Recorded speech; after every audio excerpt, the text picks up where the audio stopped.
हमारे साथ जुड़े रहिए। दिखाते हैं किस प्रकार से एक इंसान की दर्दनाक निर्मम प्रकार से गला काट के जौनपुर का दूसरा वारदात है और जौनपुर में आए दिन ऐसी हत्याएं बढ़ती जा रही हैं। इस पर क्या कुछ कहना चाहेंगे आप? मैं तो ये कहना की वजह से पहला हथियार उनके कनपट्टी पे मारा गया है या गला पे मारा गया है, और दूसरा हथियार जब वहाँ से भगे हुए हैं, कैमरा मैन आप एक बार दिखा दीजिए यहाँ पे गाड़ियों को, और उसको दोबारा दिखाइए कि जहाँ वो गिरे हुए हैं, जहाँ लड़े भी हुए हैं, यहाँ से चिल्लाते हुए यहाँ भागे हैं। इसके बाद यहाँ पे जो लड़ाई हुई है वो शायद हम लोग तो थे नहीं, और जो यहाँ कोई नहीं था, लेकिन उनके चिल्लाने की आवाज़ यहाँ से लगभग 150 मीटर दूरी पर उनको लगा कोई दूसरा होगा, उनको लगा कि जो कि उनके खास मित्र थे, अजीज जिसे कहते हैं अजीज मित्र थे, और इस वजह से उनको भी लगा। 5 मिनट के बाद उनके पीछे मेरे गांव की एक गाड़ी आई जिसका नाम था महंता यादव और राजीव सेन सिंह, जिनके इंद्रसेन मास्टर के पुत्र थे। वो बेचारे वो लोग आए, जब वहाँ गाड़ी गिरी देखे तो उनको लगा कि तो हमारे गांव की गाड़ी है। उसके बाद ये लोग रिटर्न जो कि दोबारा ये गाड़ी यहाँ से ये लोग खोजना चालू किए, खोजते खोजते ये लोग चले गए उधर, तो उन्हें को लगा कि कोई वहाँ लाश, उनको खोजते खोजते जब वहाँ पहुँचे हुए हैं, यहाँ लगा, आप तो देख लीजिए ना, यहाँ पे कैमरामैन जी आप देखिए ना, यहाँ पे कुछ ना कुछ लड़ाई तो हुआ है, क्योंकि मेरे भाई यहाँ देखो पत्थर भी देख लेना अपना। और इसके बाद यहाँ मित्रों बता दें कि देख सकते हैं आप यहाँ पर काफ़ी मारपीट या बजने की संभावनाएं हो गई हैं, क्योंकि यहाँ घास भी जो है जो चरी होती है वो भी टूटी हुई है। जिस प्रकार से यहाँ से वो जान बचा के भाग रहे होंगे, फिर उस यहाँ से 50 मीटर दूरी पे तकरीबन वहाँ भी 30 मीटर दूरी पर यहाँ पर भी हम दिखाते हैं आपको।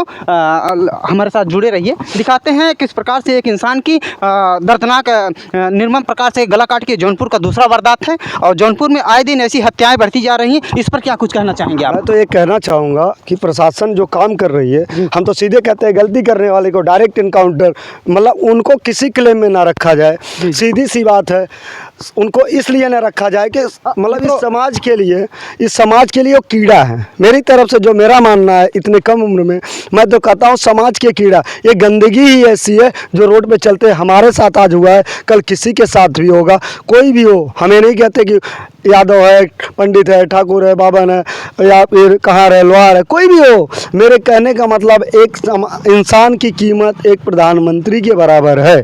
बिल्कुल बिल्कुल, जान तो सबका होता है, जान की कीमत। और रही बात, जिस जनता ने मुख्यमंत्री बनाया उस जनता का एक वोट उनका भी है, तो एक वोट उस गरीब इंसान का भी है। कोई भूत प्रभारी हो, कोई गरीब आदमी हो, कोई रोड पे चलता हुआ आदमी हो, हमें उससे कोई लेना देना नहीं। हमें मेरा एक ही संविधान है, संविधान के तहत जो भी होता, मेरे तो कहता हूँ संविधान में एक नया रूल ये लोग बना लें कि अगर मैं गलती करता हूँ ऑन द स्पॉट इनकाउंटर, जब इससे दर्द होगा तो एक माँ अभी मेरी तड़प रही है, तो कल उनकी भी जब माँ तड़पेगी ना, तो उन्हें याद होगा कि दोबारा कोई गलतियाँ ना हो। क्या अभी अपराधियों का कुछ खुलासे हुए? ये तो खुलासे में अभी एक अपराधी जिन्हें हम लोग कल रात को कैमरे में नियुक्त किया है, वो 1 से लेकर 2, अभी प्रशासन ने हमको पूरी रिपोर्ट नहीं, जो कि मैं एसपी साहब कौशल कुमार के पास जो गया था सुबह हम लोगों ने, उसके बाद कौशल कुमार ने कहा है कि 90% स्केल को हस्त कर लिया हूँ। मारने वाले अपराधी जो हैं शायद आपके गांव के ही हैं, जो रंजिश थी इनकी, जो आप लोगों को बताया नहीं गया है। लेकिन आप बताया जाते ही बड़े सज्जन स्वभाव के इंसान। सज्जन की बात तो मैं ये कहूँगा, अगर एक बच्चा भी अगर उन्हें कोई बोल दे कि नहीं यहाँ से नहीं, हम कहते हैं गाँव का आदमी 100, 200, 500 मीटर तक उसकी इज्जत होगी। 5 किलोमीटर उत्तर, 5 किलोमीटर दक्षिण, 5 किलोमीटर पूर्व, उसके बाद नदी भी पड़ती है हमारे बीच में, दोनों साइड में, पश्चिम और दक्षिण में। कहीं भी जाके हम कहते हैं, प्रशासन से भी कहते हैं, मेरे भाई के ऊपर एक कहीं क्लेम, कोई रेते, कहीं गाली गलौज, कोई लात घुसा हुआ हो, तो उसके लिए हम कहते हैं प्रशासन हमें गोली मार सकती है। मैं इसके लिए 100% अपना सहयोग देने को तैयार हूँ। क्या ऐसी घटनाएं भविष्य में, क्या जिनकी हत्या हो गई है, क्या उनको धमकियां भी मिली कभी? ऐसी कुछ सूचनाएं आपको हैं? ये पता नहीं था, हमको जो पता हुआ कल रात को प्रशासन ने हमको पूछा कि कोई उनको धमकी दिया था, तो मुझे मेरे जो भतीजा है विकास यादव और रोहित यादव ने थोड़ा बहुत बताया कि चाचा हमको धमकी नहीं मिली थी, लेकिन पापा को कोई बोला था, मम्मी थोड़ा बोल रही थी, जो कि हमें उस संदिग्ध लेकिन उसने नाम नहीं बता पाया ना, नाम ये नहीं बताया।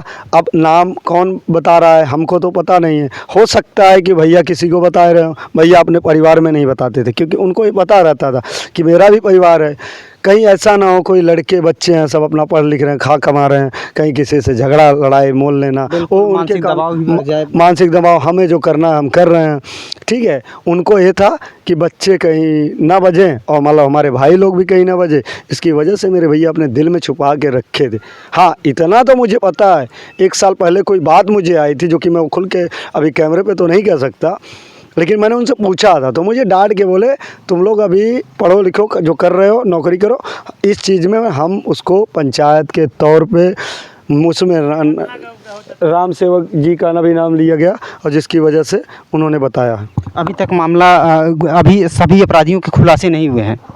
नहीं, अभी सभी नहीं, अभी जो है एडिशनल एसपी मिले थे जिनका रिपोर्ट कार्ड अभी जो कि अभी वहाँ नहीं मिल पाया है पोस्टमार्टम रिपोर्ट, जिसके लिए हमें घर भी जाना है, इधर से अभी हम लोग फिर जाएंगे।